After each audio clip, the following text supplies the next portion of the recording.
유럽인이 신대륙에 첫 발을 디딘 지 한 세기 만에 중남아메리카 인구의 90%가 몰살됐고, 찬란했던 잉카 문명은 역사 속으로 사라졌다. 인류가 지구상에 처음 나타난 그 순간부터 지금까지 우리의 역사는 언제나 기생충과 함께였다.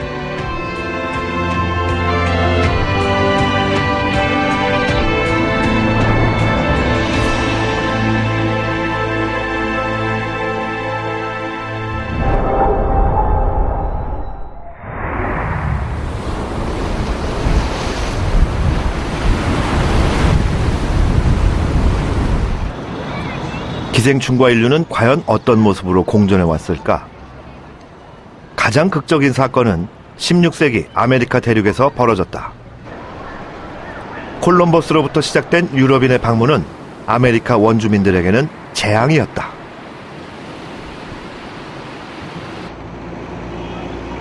유럽인들은 낯선 무기와 낯선 종교, 그리고 낯선 기생충을 가득 싣고 이 땅에 도착했다.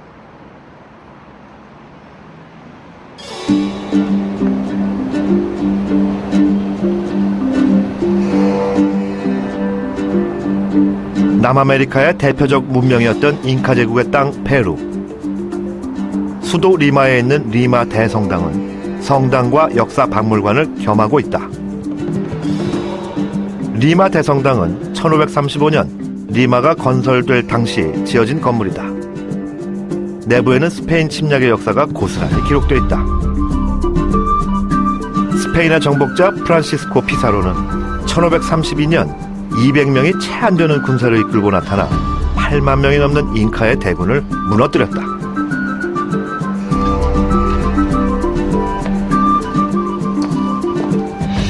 성당 지하에는 지하묘지가 있다. 묘지에는 성당이 지어질 당시 스페인에서 건너온 귀족들의 유골이 보관되어 있다고 했다. 침략자들의 유골은 말없이 누워 당시 이곳에서 벌어졌던 사건을 증언하고 있다. Hace unos años nosotros hemos hecho lo mismo con los restos de Pizarro, haciendo estos estudios y finalmente se llegaron a conclusiones muy importantes acerca de su comportamiento, actividades, enfermedades, dieta alimenticia y una serie de datos más que se podrían extrapolar a toda la población del siglo XVI. Pero además acá en algunos entierros más se han encontrado población muy temprana, ¿no? Siglo XVI, algunos indígenas, donde se ha podido atestiguar algunas enfermedades también. 500년 된 유골이 우리에게 말해주는 것은 과연 무엇일까? 아무리 강력한 무기를 갖추었다 해도 200명도 채 안 되는 스페인인들이 어떻게 찬란했던 잉카 제국을 이렇게 순식간에 무너뜨릴 수 있었을까?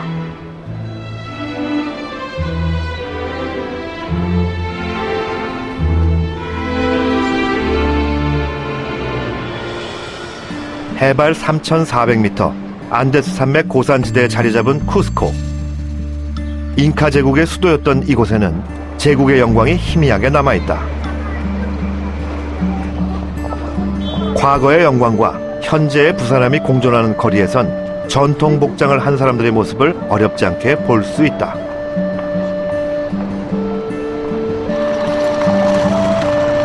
쿠스코에서 가장 큰 시장인 산 페드로 중앙시장.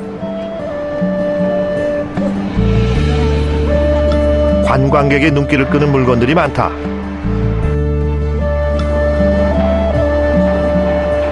시장 내부의 독특한 정취가 낯선 방문객의 호기심을 자극하고 있었다. 관광객들이 빼놓지 않고 들르는 곳은 약재들이 펼쳐져 있는 가게 앞. 어린 소녀가 팔고 있는 이것은 구충제의 일종이다. Esto lo tiene que pelar, esa cascarita negra lo pela, ¿ya? Necesito lo que está dentro lo tiene que moler y tomar en cualquier mate. ¿Eso en la mañana o en la tarde? Puede en la mañana o puede en la noche también, pero esa se va a ir a botar. Ya, como has dicho, se pela, esa cáscara negrita lo pela, es como maní. 이곳 사람들에게 기생충의 의미는 남다르다. 기생충은 이들의 역사에서 그 무엇보다 엄청난 재앙을 몰고 온 특별한 존재이기 때문이다.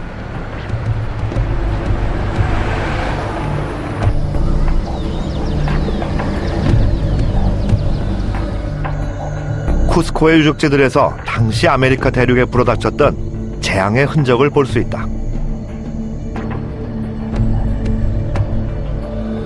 거대한 돌들이 보는 사람을 압도하는 삭사이와망 유적지. 이곳은 스페인과 잉카 간의 마지막 격전이 벌어졌던 곳이다. 남은 것은 건물 터뿐. 지금은 돌덩이가 나뉜 곳은 폐허다. 하지만 잉카인들에게 이 돌들은 이집트의 피라밋만큼이나 중요하다. Dentro de la antigua ciudad del Cusco, que tenía la forma de un puma, y este sector en realidad completa esta figura y le da, sería parte de la cabeza de este felino, del puma, ¿no? Sacsayhuamán es un sitio muy importante, arqueológicamente, históricamente, pues forma parte de lo que podría venir a ser el símbolo mágico, religioso y estructural de toda la evolución tecnológica de lo que viene a ser la cultura inca. 이 거대한 돌 구조물들은 3,000명이 넘는 인원이 80년 동안의 고된 노동으로 만들어낸 결과물이라고 한다. 수많은 노동력을 오랫동안 동원할 수 있었다는 것은 그만큼 강력한 권력이 있었다는 이야기다. 사람 키보다 훨씬 큰 돌들은 잉카 사회의 수직적 구조를 떠올리게 한다. 잉카의 사회 구조는 기본적으로 수직 관계였고 계급차별이 심했다. 맨 밑에는 아이유라 불리우는 시족 단위의 자율 공동체가 있었고 그 위엔 귀족인 파나카와 수요가, 가장 위에는 최고 권력자인 왕 잉카가 있었다. 전쟁에서 진 이민족들은 노예가 됐다. 소수의 지배층이 다수의 노예와 평민들을 지배하기 위해서는 강력한 권력이 필요했다. En la época de los incas no hubo un imperio monolítico, sino muchas etnias.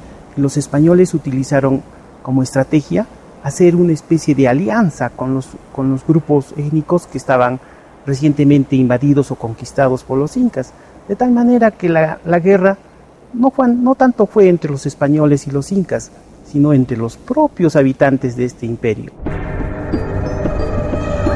잉카는 안데스 산맥을 중심으로 지금의 페루와 에콰도르, 볼리비아 등 중남부 아메리카를 통일했던 대제국이다. 이들이 낯선 이방인에게 허무하게 무너져버린 역사적 사건. 그 비밀의 열쇠 중 하나는 바로 잉카 제국의 사회 구조 그 자체였다. 하지만 이것만으로 설명할 수 없는 보다 더 중요한 원인이 있었다. 유럽인들과 함께 대양을 건너온 천연두라는 기생생물이다. Bueno, dentro de las enfermedades que vinieron con los españoles está la viruela, que incluso llega mucho antes que la llegada de Pizarro, ¿no? La viruela llega en 1525 al imperio y termina pues matando a Huayna Cápac, que es el padre de Huáscar y Atahualpa. O sea, Huayna Cápac muere a raíz de una epidemia de viruela. 이름 모를 낯선 질병이 잉카인들이 태양신으로 떠받들던 왕을 죽였다. 그리고 셀 수 없이 많은 사람을 죽였다. 스페인인들이 몰고 온 천연두는 과연 어떤 병이었을까? 천연두는 폭스바이러스가 일으키는 감염성 질환으로 선사시대부터 내려온 인류의 재앙 중 하나였다. 이집트 미라 중에도 천연두의 흔적이 남아있고 로마 시대에는 천연두로 인해 인구가 급감했던 기록이 있다. 오랜 역사 덕분에 유럽인들은 천연두에 대해 어느 정도 면역력을 갖추고 있었다. 하지만 오랫동안 생태적으로 고립 상태에 있었던 아메리카인들에게 대양을 건너온 천연두 바이러스는 무엇보다 무서운 죽음의 사자였다.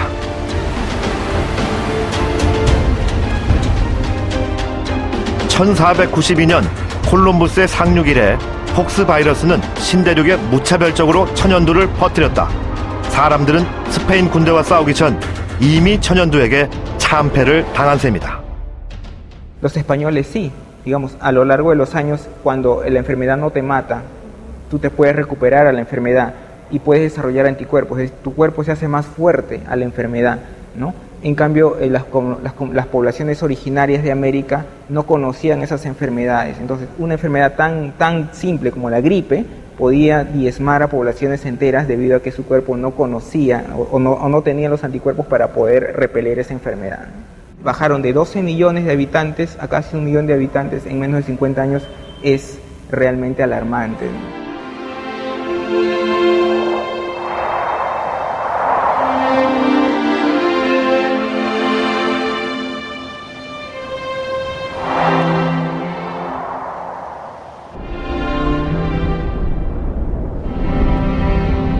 오랜 세월 동안 빛나는 역사를 일궈냈던 문명은 사라져 신비의 이름으로 남게 되었다. 기생생물이 한 대륙의 유구한 문명을 통째로 사라지게 만든 것이다. 1979년 천연두는 드디어 지구상에서 사라졌다. 천연두의 원인인 폭스바이러스는 인류가 박멸한 최초의 기생생물로 기록되었다. 인류가 천연두 바이러스를 박멸하는 데는 수천 년이 걸렸지만 천연두가 한 문명을 무너뜨리는 데는 100년이 채 걸리지 않았다.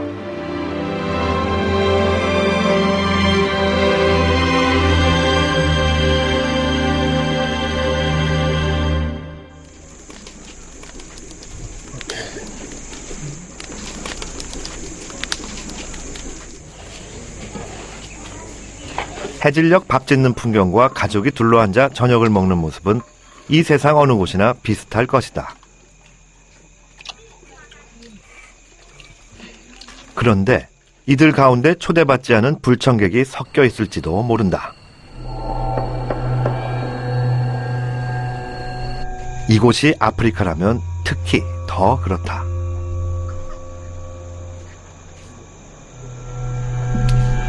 가족들이 모두 잠든 깊은 밤. 이 중에 운 나쁜 누군가는 오늘 밤 초대받지 못한 식객에게 피를 빼앗기고 병원을 찾는 신세가 될지도 모른다.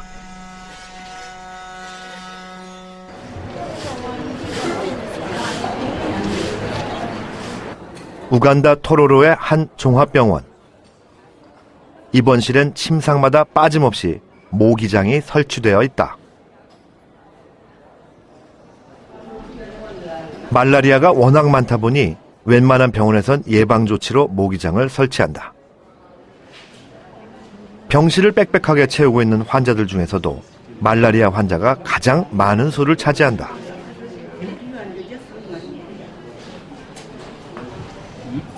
상태가 심각해 의사들의 우려를 사고 있는 아파디 씨는 말라리아에 걸려 입원한 지 여러 날째다.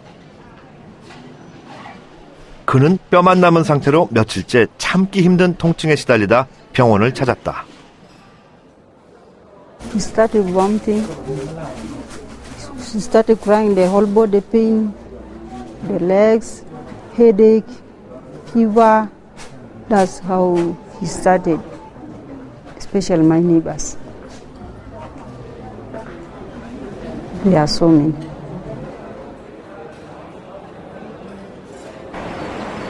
모기에 의해 전염되는 말라리아는 역사 이래 수많은 사람의 목숨을 빼앗아간 무서운 전염병이다.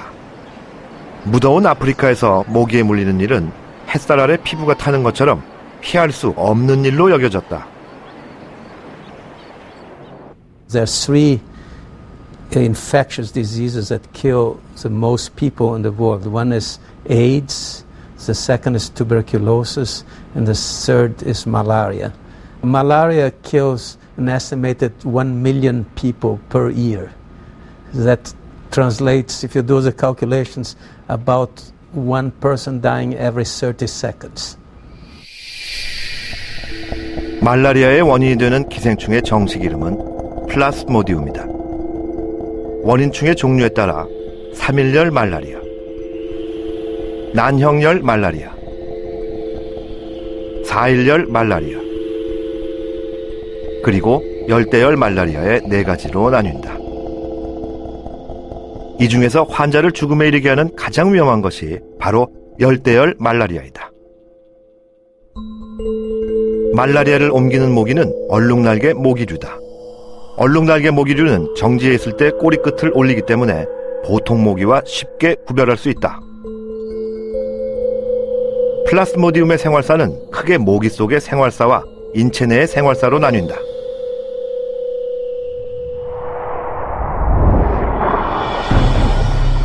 모기가 피를 빨 때 인체로 들어온 플라스모디움은 간에서 열흘 동안 엄청난 숫자로 증식한다. 그 후 간을 빠져나와 혈액 내의 적혈구 안으로 들어간다. 적혈구에서 플라스모디움은 암수 생식체로 나뉘어 성장하는데 헤모글로빈을 파괴하고 혈액의 흐름을 방해해 간, 폐, 뇌 등의 여러 기관에 심각한 손상을 입게 만든다. 이때 다른 모기가 감염자의 피를 빨면 플라스모디움은 다시 모기 안으로 넘어간다. 피와 함께 모기의 위장으로 흘러들어간 플라스모디움의 생식체는 유성 생식으로 번식체를 형성하고 오키니트와 오시스트 단계를 거쳐 수천 마리의 종충으로 늘어난다. 이들은 모기의 몸속을 돌아다니다 침샘에 모여들어 다시 사람의 몸으로 들어갈 기회를 기다린다. At the stage when the parasite is in the liver, the person doesn't know that and they don't feel sick at all. And the life cycle of the parasite within the red blood cells takes about 2 days or 3 days, depending on the species. And at the end of that 48 hours, the parasite bursts out of the red cells and gets into some new ones. And at that time, a whole lot of poisons, toxins are released, and that's what causes fever, makes a person feel sick and vomiting. 발열과 구토 정도라면 다행이지만 이들이 각 기관으로 가는 혈관을 막아버리면 뇌가 손상되어 의식을 잃는다. 간이 손상되면 황달이 생기고 폐가 손상되면 호흡기에 이상이 생긴다. 심할 경우 환자는 목숨을 잃게 된다. 아프리카에서는 지금도 수많은 사람이 말라리아에 걸려 목숨을 잃고 있다. 그런데 원래 아프리카와 중동 지방의 토착 기생충이던 열대열 말라리아가 전 세계로 확산된 이유는 무엇일까? 17, 18세기 유럽의 아프리카 식민화 과정에서 많은 유럽인들이 말라리아로 죽었다.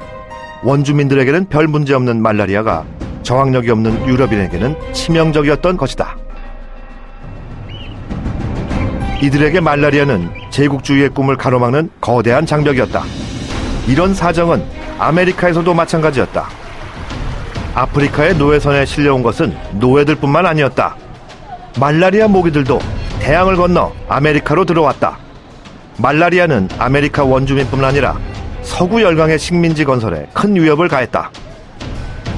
식민지 전쟁에서 총칼에 의해 목숨을 잃은 병사보다 말라리아로 목숨을 잃은 군인이 훨씬 많다는 통계도 있다.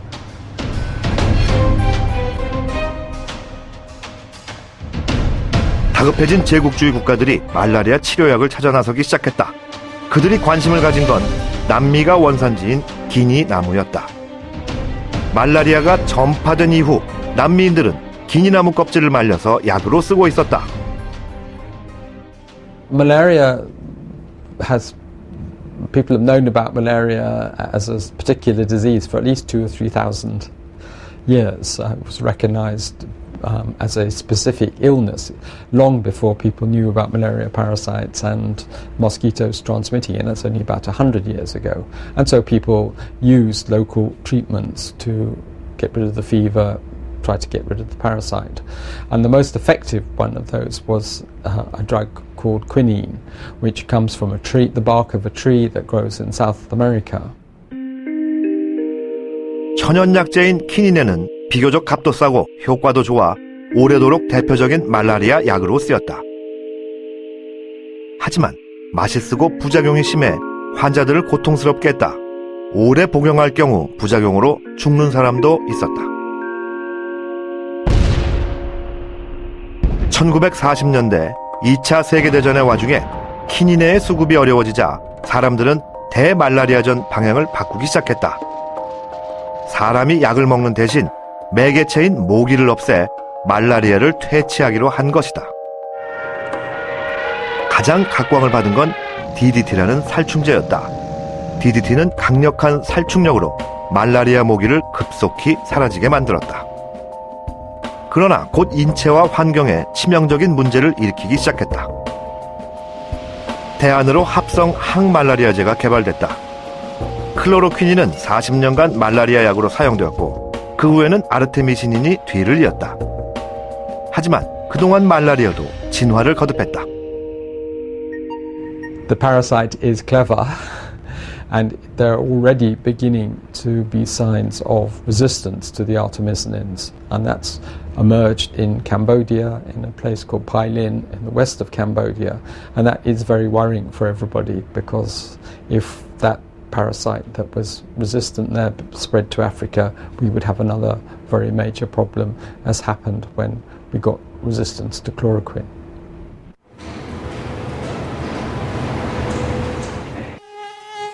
모기는 인간에게 말라리아를 옮기는 매개체지만 결국에는 숙주의 하나이기도 하다.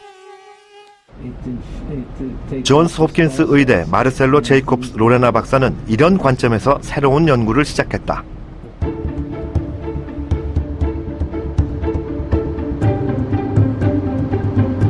플라스모디움은 진화를 거듭하는 기생충이다. 그래서 합성 약제로 말라리아를 완벽히 극복한다는 건 불가능하다고 그는 생각했다. 연구팀은 얼마 전 플라스모디움을 죽이는 유전자 변형 박테리아를 만들어내는데 성공했다. 로레나 박사팀은 말라리아 모기의 장에 사는 박테리아를 찾아냈다. 그리고 이 박테리아에 모기의 체내에서 기생충의 성장을 막는 박테리아를 주입했다. 기생충으로 기생충을 제압하는 EEJ 전술인 셈이다. They produce small proteins that are secreted from the bacteria and either kill the parasite or interfere with its life cycle in the gut of the mosquito.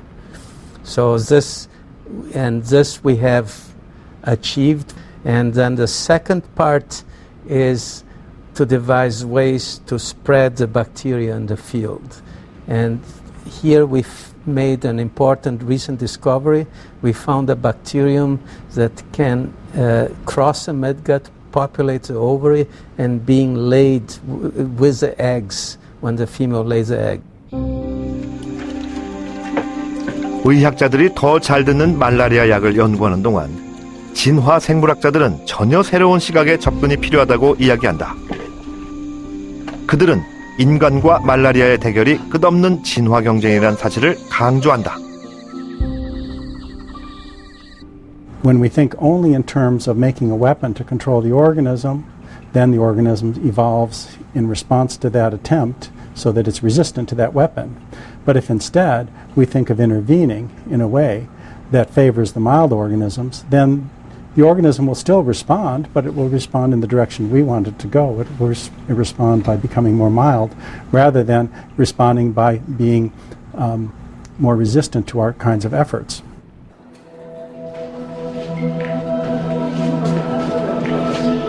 처음엔 뛰어났던 치료약도 시간이 지나면 효과가 떨어진다. 기생충이 약에 대해 적응을 하기 때문이다. 살아있는 생물의 진화를 막을 수는 없으니 그 방향을 유도해보자는 것이 이 이론의 핵심이다. 이러한 주장은 1930~40년대 미국 테네시강 주변에서 이미 검증된 바 있다. 테네시강에 댐을 건설한 후 주변에 늪지가 많아지자 인근 지역의 말라리아 환자가 급격하게 늘어났다. 테네시 계곡개발청은 곤란한 지경에 빠졌다. 경제공황 타개책으로 건설된 댐을 말라리아 때문에 부술 수는 없었던 것이다. 그들은 연구 끝에 해결책을 찾아냈다. 댐 주변 지역의 모든 집에 강제로 모기장을 치고 방역을 수시로 실시하는 것이었다. 사람들은 모기장을 갖고 말라리아를 퇴치할 수 있겠느냐고 비웃었다. 그러나 결과는 놀라웠다. 1~2년 만에 이 지역에서 말라리아가 거의 사라진 것이다. The sad part of this story is that here we had a solution that was demonstrated to be effective, but by the time it was published, people had already moved to other ways of intervening to try to control malaria. They already invested in this, and they've never come back. The argument that I've been making about making the organism evolve to mildness, probably the one long-term solution that will work effectively. It's the one evolutionary solution that I think we'll eventually move towards, because we'll be so frustrated with the continual arms races and having to continually be generating so many anti-malarial compounds and continually having malaria pushing back as soon as we relax our efforts or as soon as it evolves resistance to our efforts. So I think that that's going to be the main effect, the most effective intervention. 군비 경쟁을 지향하고 평화를 모색하는 것은 국가와 국가 사이에서만 필요한 일은 아니다. 기생충과의 진화 전쟁은 인류의 역사 이래 지금까지 계속되어 왔지만 체스판 위를 달리는 말들처럼 둘 간의 거리는 언제나 비슷하다. 정답은 바로 화해와 공존이다. 또 다른 방향에서 인류는 지금 기생충에게 화해의 손을 내밀고 있다.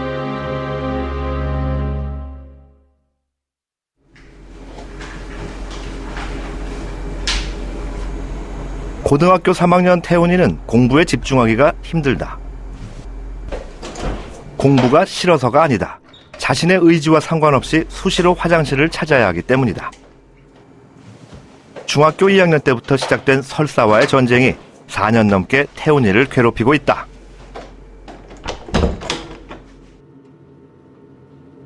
중2 8월 달부터 해가지고 중3 올라갈 때는 살이 갑자기 한 5, 6kg가 빠지더라고요.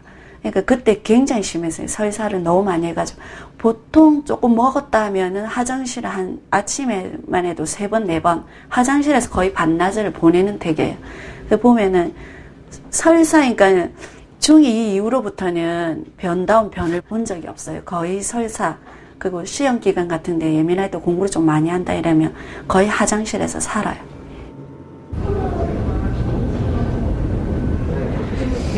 처음엔 단순한 치질로만 생각했다. 하지만 증상은 점점 심해져 학교 생활을 제대로 할 수가 없었다. 4년 동안 치질, 치루 등 크고 작은 수술을 6번이나 받았다. 이 병원 저 병원을 전전한 끝에 1년 전 크론병 확진을 받았다. 강태원 학생은 중2 때 처음 치질수를 받았다고 했고 여태까지 3차례 치질수를 받았는데요. 그건 치질 자체 때문에 온 것이 아니라 크론의 합병증으로 생각이 되고요. 현재 검사한 것도 보면 말단 대장까지 아주 활동성 궤양들이 산재되어 있습니다. 그리고 항문 쪽 주변으로도 수술 받았던 흉터나 염증이 아주 많이 남아 있고요. 지금은 아주 활동성으로 심한 염증이 있는 그로 인해서 궤양과 부종이 동반된 상태입니다. 대부분의 크론병 환자들처럼 태훈이도 이 약 저 약을 숱하게 먹은 끝에 크론병 판정을 받았다. 하지만 크론병은 현재까지 별다른 특효약이 없는 난치병으로 알려져 있다. 좌절한 태훈이에게 뜻밖의 소식이 들려왔다.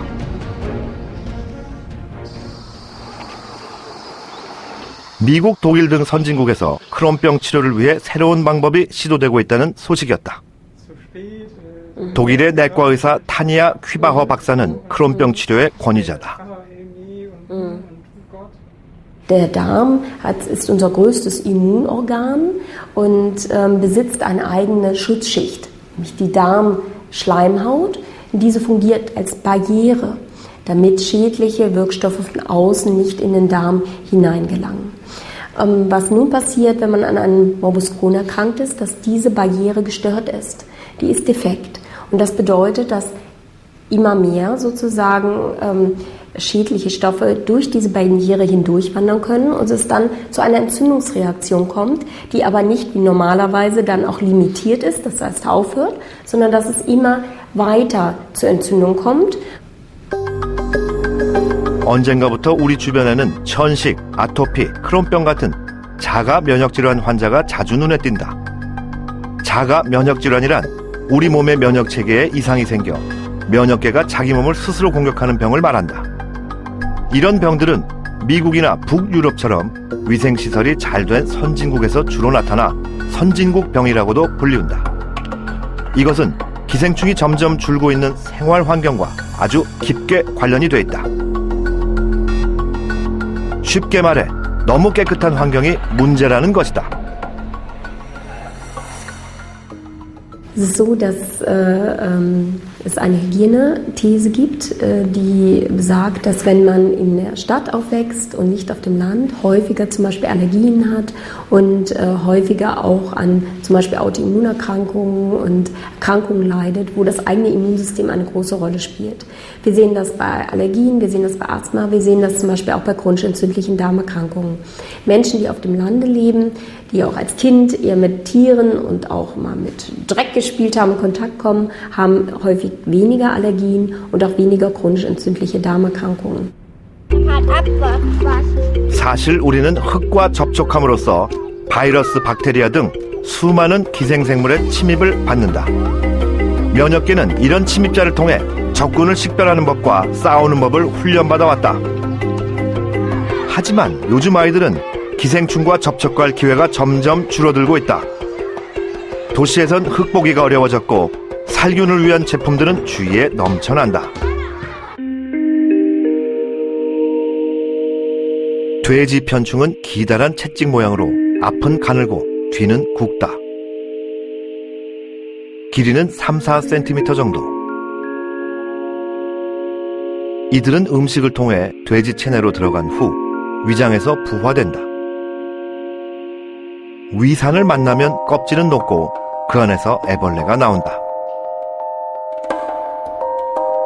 부화되고 나서 주로 생활하는 것은 맹장이다.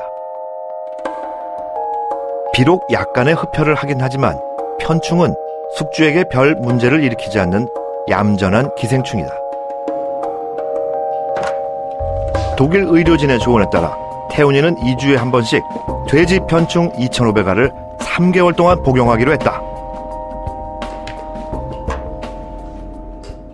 먹는데 좀 찝찝하죠.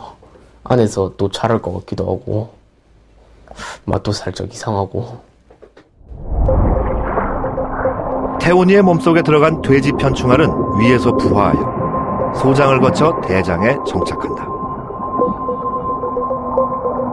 사람의 편충은 수명이 2-3년 정도 되지만 돼지 몸에 적용된 돼지 편충은 사람 몸에서 2주를 넘기지 못하고 죽어서 배출된다. 그 2주 동안 장 속에서 활동하면서 장의 벽을 자극해 인체 면역계의 정상적인 반응을 유도하는 것이다.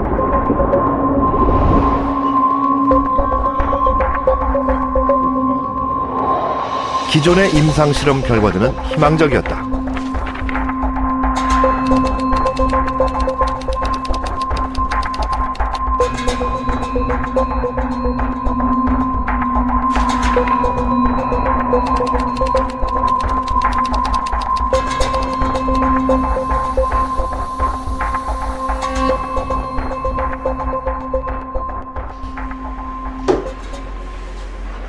이 돼지 편충을 이용한 치료법은 국내에서 아직 정식 인정되지 않은 실험적인 방법이다. 괜찮아? 그래도 어머니는 연구 결과 속의 성과가 아들에게도 나타나기를 간절히 바라고 있다.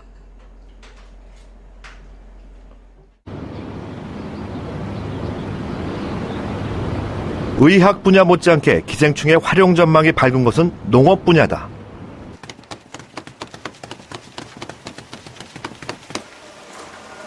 생물학적 방제를 연구하는 한 회사의 연구용 비닐하우스. 이곳에선 기생천적을 이용한 해충 방제 기술을 연구 중이다. 이파리를 하얗게 뒤덮고 있는 것은 갖가지 해충들이다. 이들이 연구 재료이자 동시에 방제 대상이다.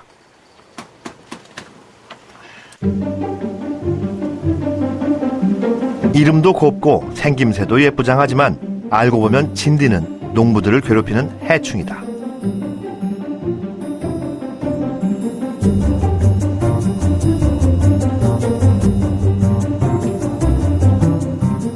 진디가 문제가 되는 이유는 토마토, 파프리카 등 온실 재배 작물에부터 생산량을 줄이기 때문이다. 진디가 많아지면 작물에 그을음병이 발생하는데 이 병이 생기면 광합성을 제대로 할 수 없어 결국 작물이 말라 죽고 만다.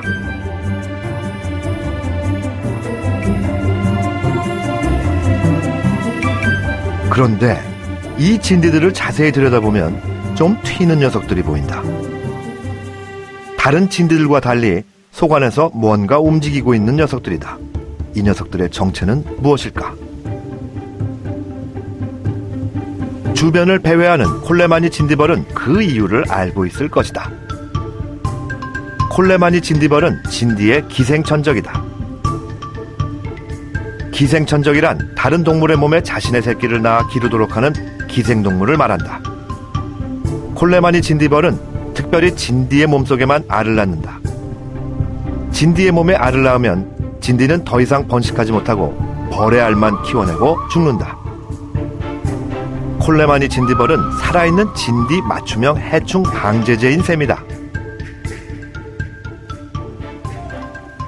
콜레마니 진디벌은 이 진디물이라는 해충의 몸 안에 알을 낳는 그런 대표적인 그 기생적 천적으로서 콜레마니 진디벌 성충은 약 300개의 알을 낳습니다. 이 300개의 알을 낳는다는 의미는 300마리의 진디물에 기생을 해서 죽인다는 의미가 되겠습니다. 이들은 약 8일 이후에 다시 성충으로 깨어나서 이제 다른 진딧물에 기생을 하게 됩니다. 콜레마니 진디벌의 일생은 단조롭다. 이들은 진디 주위를 날아다니며 적당한 녀석을 고른 후 산란관을 몸속에 박아 넣어 알을 낳는다.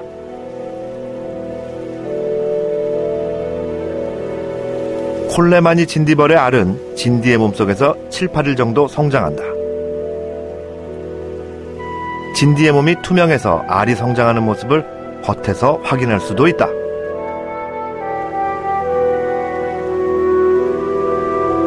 벌의 알을 품은 진디는 비정상적으로 커지고 성장한 유충은 고치를 만들어 진디를 잎에 고정시킨다.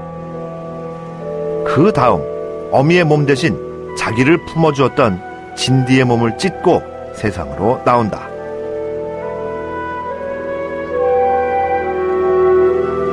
성충 콜레마니 진디벌의 수명은 8일 정도. 그 사이에 약 300개의 알을 300마리 진디의 몸에 낳고 죽는다.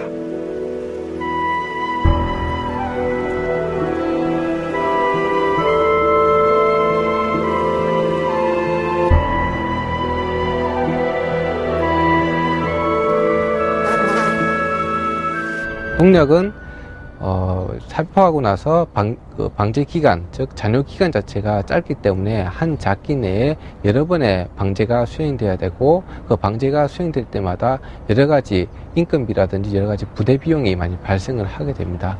반면에 천적은 하나의 제품 단가는 비싸지만은 한 작기 중에 몇 차례만 천적이 방사되고 천적이 작물의 전착이 원활하게 진행이 되면은 작기가 종료될 때까지 추가적인 방사가 필요 없게 되므로 전체적인 작기를 두고 봤을 때는 농약보다도 오히려 저렴한 비용으로 대등한 효과를 발휘할 수 있다라고 볼 수 있겠습니다. 기생천적의 기생 방법은 여러 가지다. 굴파리 존벌처럼 숙주의 몸속에 알을 낳지 않고 유충 옆에 자신의 알을 낳아 체액을 빼앗아 먹게 만드는 경우도 있다. 방법이야 조금씩 달라도 기생천적을 이용한 방제는 농약이나 살충제를 쓰지 않는 친환경적인 방제법이라는 점에서 관심이 계속 늘어나고 있다.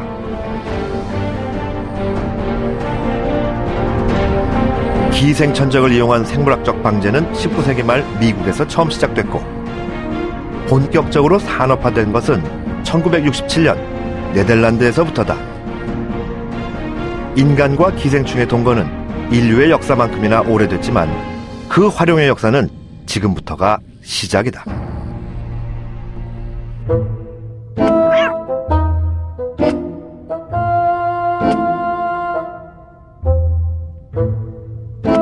고양이와 쥐는 모든 천적 관계의 대표다. 그런데 지금 이 녀석은 자신의 위치를 망각한 모양이다. 만화영화 톰과 제리의 영악한 생쥐 제리처럼. 오히려 당황한 건 고양이 쪽. 도대체 저 쥐는 왜 저러는 것일까? 뭐 믿는 구석이라도 있는 걸까?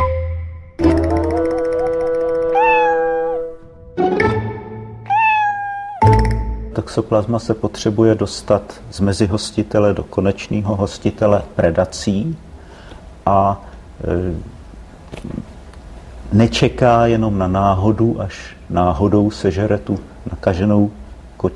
nakaženou myš kočka, ale aktivně mění chování nakaženého mezihostitele. Když je tím hostitelem myš, tak myš má třeba pomalejší reakce, je zvědavější, víc pobíhá a spíš jí chytne kočka.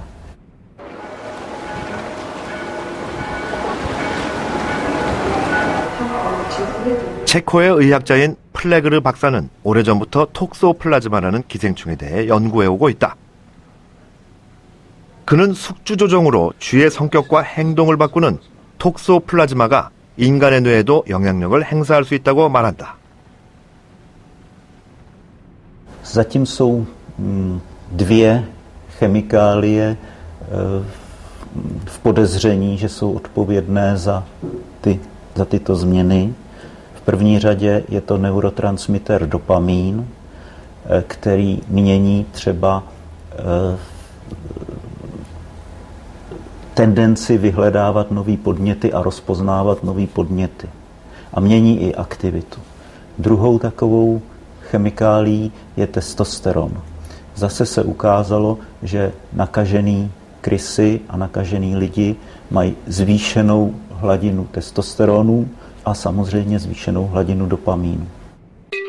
사실 사람이 톡소플라즈마에 감염되는 경로는 상식처럼 고양이로 인한 직접 감염보다는 식습관에 의한 것이 대부분이다. 감염된 육류를 완전히 익히지 않거나 알이 묻은 채소나 과일을 잘 씻지 않고 먹을 경우 톡소플라즈마에 감염될 가능성이 커진다.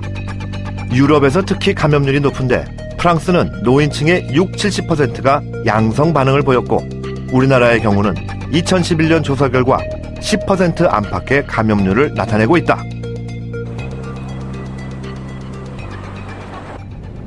톡소플라즈마에 대한 국내의 연구도 활발해지고 있다. 서울대 기생충학과에서는 톡소플라즈마를 치매 치료에 이용하기 위한 연구가 진행 중이다. 연구팀에서는 우선 유전자 조작을 통해 치매에 걸린 실험용 쥐를 만들었다.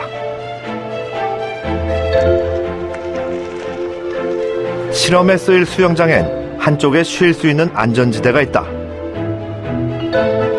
정상적인 쥐는 빠른 시간에 안전판을 찾아내어 그 위에 올라앉는다. 하지만 치매에 걸린 쥐는 여러 번 학습을 시켜도 안전판의 위치를 잘 기억하지 못한다. 실험을 위해 4개의 대조군을 준비했다. 정상쥐와 치매쥐, 톡소에 감염된 정상쥐와 톡소에 감염된 치매쥐다. 이들에게 5일 동안 안전지대를 찾도록 훈련시키고 하루를 쉰 뒤 다시 수영장에 넣어 기억력의 차이를 비교해보았다. 5일간의 훈련 기간 동안 모든 쥐들은 훈련이 계속될수록 안전판을 찾아가는 시간이 짧아졌다. 학습 능력이 확인된 것이다.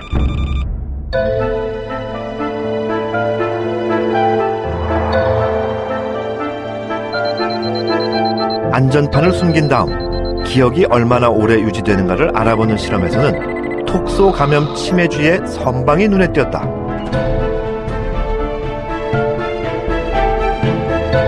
실험 결과 톡소플라즈마는 치매에 걸린 쥐의 기억력을 뚜렷하게 향상시켰다. 연구의 책임자인 신은희 교수는 같은 포유류인 인간에게도 분명 비슷한 효과가 나타날 것이라고 말한다. 톡소부자충이 감염이 되면은 우리 뇌 속에 있는 마이크로글리알 셀이 활성화됩니다. 그 마이크로글리알 셀은 톡소부자충에 대한 그런 저항적인 면역 반응을 제공함과 동시에 그 우리 알츠하이머 질환의 원인 물질이 되는 베타 아밀로이드 단백질을 없앨 수 있는 그 능력을 갖고 있는 세포가 됩니다. 톡소플라즈마를 이용한 치매 치료는 지금 세계 각국에서 경쟁적으로 연구되고 있다. 인간에게 적용되는 시점도 머지않았다는 관측이다. 톡소플라즈마에 관한 연구는 노령 인구가 폭발적으로 늘어나고 있는 우리나라에서 무엇보다 관심이 가는 연구 중 하나이다.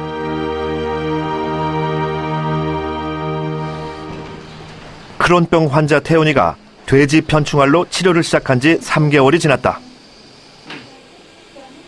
그동안 태훈이는 2주에 한 번 2,500개씩 돼지 편충알을 먹었다. 돼지 편충알을 먹고 난 후 2, 3일간은 약간의 복통이 있었지만 그 후엔 괜찮아졌고 그 밖의 부작용은 없었다. 태훈이의 대장에는 과연 어떤 변화가 생겼을까? 이전 3달 전에 했던 검사에서 이제 궤양들이 아물어가면 3살이 돋아나고 있는 상태이고요. 태원이가 말하는 증상 같은 것도 좀 좋아져서 지금 좋아지고 있는 추세가 아닌가. 그리고 지금은 아직 내시경적으로 추적 관찰하기엔 좀 기간이 짧아서 확실히 말씀드릴 수 없지만 임상적으로나 내시경적으로는 호전을 좀 보이고 있는 듯한 양상입니다. 붓고 상처나고 염증으로 뒤덮여있던 태훈이의 대장에서 새살이 돋아나고 있었다. 대장이 면역 기능을 되찾는데 돼지 편충이 뭔가 역할을 한 것일지도 모른다. 자식에게 기생충을 먹이는 결정이 쉽지는 않았지만 어머니는 지금 돼지 편충에게 절이라도 하고 싶은 심정이다.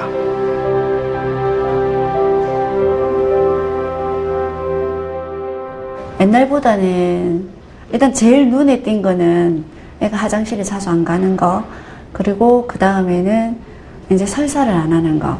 설사를 안 하니까 당연히 뭐 치료 치질에 지금 그 약 먹고는 재발이 안 됐으니까 몸은 어차피 본인이 관리를 해야 되니까 운동하고 겸해서 할 생각입니다. 태훈이는 기생충과 숙주의 사이가 변수에 따라 얼마든지 변할 수 있다는 것을 알게 되었다. 돼지 편충이 자신의 몸속에서 뜻밖의 일을 해준 것처럼 말이다. 누군가 기생충이 무엇이냐 묻는다면 이제 태훈이는 말해줄 수 있다. 기생충은 더 이상 인류의 적이 아니라 든든한 진화의 파트너라고.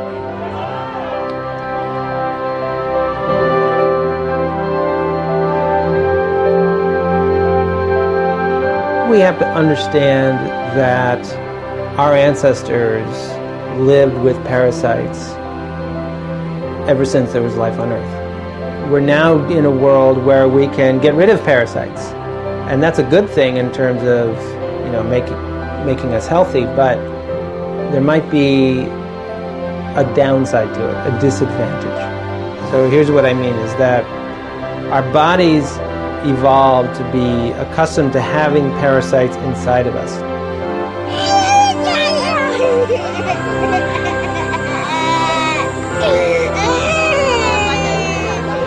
어느 날 어떤 생명체 하나가 자유를 포기하고 남의 몸에 들어가 살기 시작했다.